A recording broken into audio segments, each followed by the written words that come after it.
महाभारत को प्राचीन काल का एक बहुत बड़ा और खतरनाक युद्ध माना जाता है, जिसमें लाखों योद्धाओं ने भाग लिया था।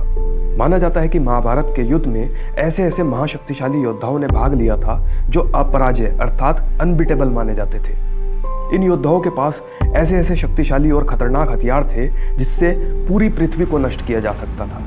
लेकिन क्या आप लोगों को मालूम है कि महाभारत काल के 5 सबसे शक्तिशाली योद्धा कौन थे? तो आइए जानते हैं कि महाभारत काल के 5 सबसे शक्तिशाली योद्धा कौन कौन थे। वीडियो में आगे बढ़ने से पहले अगर आप चैनल पर नए हैं तो उसको सब्सक्राइब कर लें और बेल आइकन को प्रेस करना ना भूलें।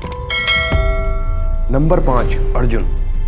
महाभारत के युद्ध में शक्तिशाली योद्धा के रूप में अर्जुन को भी जाना जाता है।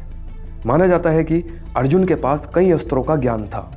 कहते हैं कि जब अर्जुन को चुनाव का मौका दिया गया कि वो कृष्ण की नारायणी सेना को चुने या स्वयं निशस्त्र कृष्ण को, तो उन्होंने कृष्ण का चुनाव किया। ये महाभारत काल में अर्जुन का एक बहुत बड़ा फैसला था, क्योंकि इसी के कारण महाभारत के युद्ध का पूरा पासा पलट गया। क्योंकि भगवान श्री कृष्ण के कारण ही महाभारत युद्ध में पांडवों ने कौरवों को बुरी तरह से हराया था। महाभारत युद्ध में अर्जुन के पास कई ऐसे शक्तिशाली हथियार थे जिसके कारण उसने कौरवों की आधी से ज्यादा सेना का नाश कर दिया था, जिसमें द्रोणाचार्य और भीष्म पितामह जैसे महारथी भी शामिल थे। नंबर 4, द्रोणाचार्य। गुरु द्रोणाचार्य को महाभारत काल का चौथा सबसे शक्तिशाली और खतरनाक योद्धा माना जाता है। आपको बता दें कि द्रोणाचार्य एक ऐसे शक्तिशाली योद्धा थे जिनके पास नारायणास्त्र और ब्रह्मास्त्र जैसे शक्तिशाली हथियार मौजूद थे।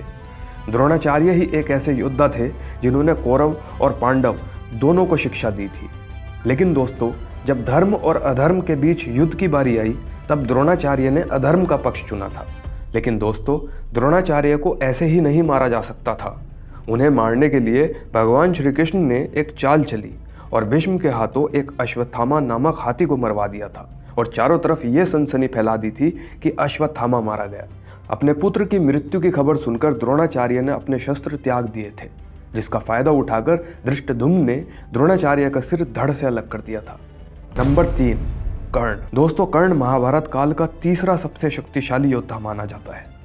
कर्ण एक शक्तिशाली योद्धा होने के साथ साथ एक बहुत बड़ा दानवीर भी था, जिसके कारण कर्ण का नाम आज बड़े गर्व से लिया जाता है। जब महाभारत का युद्ध चल रहा था तब अर्जुन के पिता देवराज इंद्र कर्ण के सामने एक भिक्षुक ब्राह्मण बनकर पहुंचे थे और कर्ण से उसके कवच और कुंडल को दान के रूप में मांग लिया था। तब कर्ण ने अपनी जान की फिक्र ना करते हुए अपने कवच और कुंडल को दान स्वरूप देवराज इंद्र को दे दिया था। कर्ण को वरदान मिला था कि उसके कवच और कुंडल को दुनिया का कोई भी अस्त्र और शस्त्र नहीं भेद सकता था।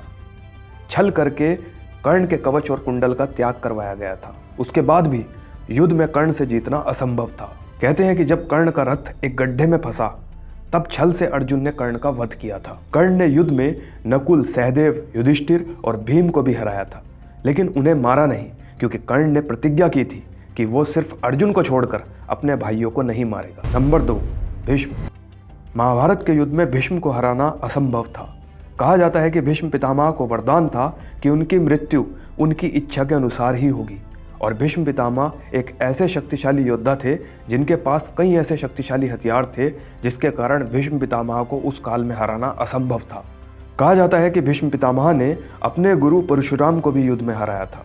जब महाभारत का युद्ध चल रहा था तब भीष्म पितामह ने पूरे 10 दिन तक पांडवों की सेना का सर्वनाश कर दिया था। तब सभी पांडवों को लगने लगा था कि भीष्म पितामह के रहते वो कभी युद्ध में नहीं जीत सकते। उसके बाद उन्होंने एक चाल चली और स्त्री जैसा दिखने वाले शिखंडी को अर्जुन के रथ में लाकर खड़ा कर दिया था, जिससे भीष्म पितामह ने अपने शस्त्र त्याग दिए और इसका फायदा उठाकर अर्जुन ने भीष्म पितामह के शरीर को पूरे सर से पैर तक तीरों से भेद दिया था। नंबर 1, श्री कृष्ण। भगवान श्री कृष्ण महाभारत काल के सबसे शक्तिशाली योद्धा माने जाते थे। दोस्तों, आपको बता दें कि भगवान श्री कृष्ण भगवान विष्णु के अवतार माने जाते थे। श्री कृष्ण ने अर्जुन को महाभारत काल में गीता का ज्ञान भी दिया था, जो आज भी लोगों के लिए उतना ही उपयोगी है जितना उस काल में था। दोस्तों, कहा जाता है कि भगवान श्री कृष्ण ने महाभारत के युद्ध के दौरान किसी भी शस्त्र का प्रयोग नहीं किया था। फिर भी भगवान श्री कृष्ण ऐसे कूटनीतिज्ञ और रणनीतिकार थे जिसके कारण उन्होंने पांडवों का साथ देते हुए कौरवों को महाभारत युद्ध में हरा दिया था। कहते हैं कि अगर श्री कृष्ण हथियार उठा लेते तो सिर्फ अपने सुदर्शन चक्र से कौरवों की पूरी सेना का विनाश कर देते, क्योंकि कृष्ण के सामने कोई भी योद्धा अमर नहीं था। महाभारत में श्री कृष्ण ने अर्जुन को अपना विराट रूप भी दिखाया था। आज की वीडियो में बस इतना ही। अगर आपको ये वीडियो पसंद आई हो तो इसको लाइक करें और ज़्यादा से ज़्यादा शेयर करें। साथ ही चैनल को सब्सक्राइब और बेल आइकन को प्रेस करना ना भूलें। मिलते हैं आपसे अगली वीडियो में और भी रोचक विषयों के साथ। धन्यवाद।